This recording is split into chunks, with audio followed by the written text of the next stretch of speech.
In the video of how to spot a misleading graph, it shows two different types of advertisements. It shows a toothpaste brand advertising that it is the only brand that will destroy more plaque on your teeth than any other brand would, or a politician tells you that their plan is to create more job opportunities.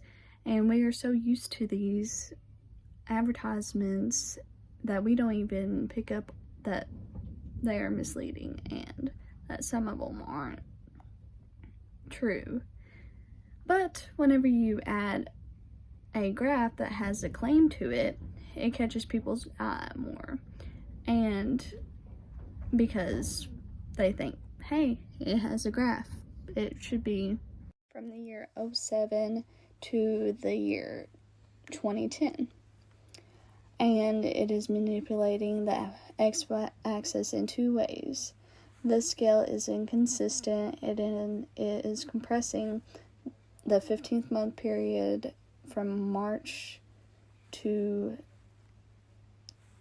15 months later, instead of the 6-month period that it had started out with. So it's very inconsistent. And if you were looking at graphs, you know that they need to be consistently marked. They can't just go from 0 to 50 without anything in between. And it has to be every 6 months, or every 5, every 10. It has to be inconsistent, whatever numbers you were dealing with, or the graph is very misleading. And you have to use more consistent data points, and that will give you a lot of different pictures than if you were to use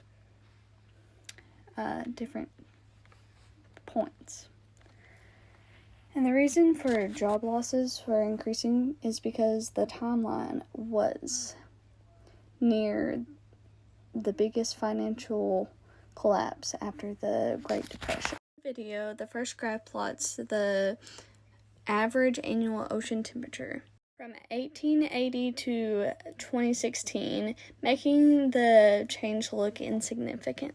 But in fact, a rise of even half a degree Celsius can cause massive ecological disruption. This is why in the second graph, the average temperature is the variation of each year, which is far more significant than the other graph.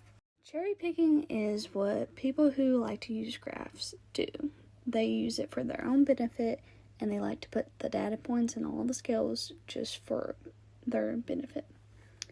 But it is essentially a time range that can be carefully chosen to exclude the impact of a major event that is right outside of it. And it is picking specific data points that can hide important changes in between. And it is leaving out relevant data that can give a misleading impression. And in the video, it shows a chart of how many people watch the Super Bowl per year, which makes it look like there's a lot of football games and the popularity is exploding, but really they're not taking into account the population growth of it all, which the ratings are steady and the football fans have increased, but their shared overall viewership hasn't. And there are two graphs that can give opposite impressions, especially if you don't know anything about what is happening.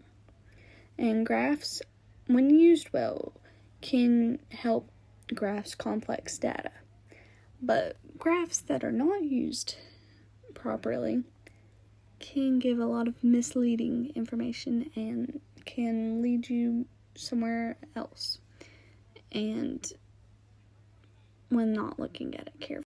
A graph really can't tell you a lot if you don't know what is fully being presented fully. So next time you look at graphs, make sure you look at the titles, the labels, the context, the numbers, the scale, and ask what the story is and what the picture is trying to tell us.